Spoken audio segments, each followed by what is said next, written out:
অচেনা মায়ার টান পর্ব ৮ মায়ার চিরস্থায়ী ঠিকানা শেষ পর্ব। মানুষের জীবনে কিছু মায়া আসে যা কোনো বাধা মানে না। সোহানার সাথে সেই শেষ কথা হবার পর কেটে গেছে দীর্ঘ ৬টি মাস।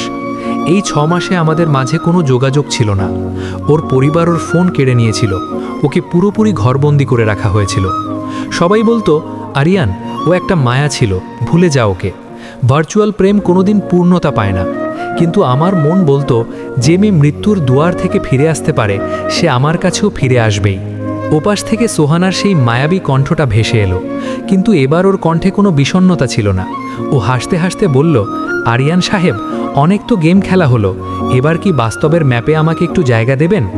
আমি অবাক হয়ে বললাম, সোহানা তুমি, মানে এসব কি বলছো? ও বলল, আমি এখন বাংলাদেশে এয়ারপোর্টে দাঁড়িয়ে আছি। আমার পরিবারকে আমি বোঝাতে পেরেছি যে এই ভার্চুয়াল মানুষটাই আমার জীবনের সবচাইতে বাস্তব সত্য।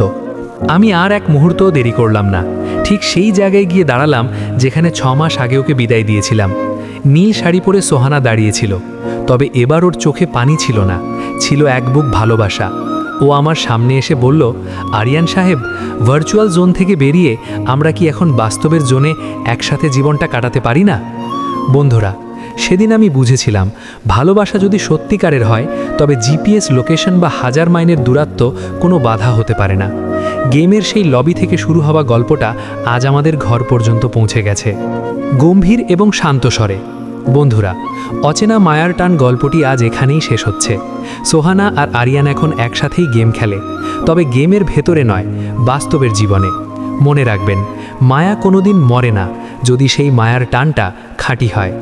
আমাদের এই সিরিজটি আপনাদের কেমন লেগেছে কমেন্টে জানাবেন। দেখা হবে নতুন কোনো গল্পের সাথে, নতুন কোনো মায়ায়।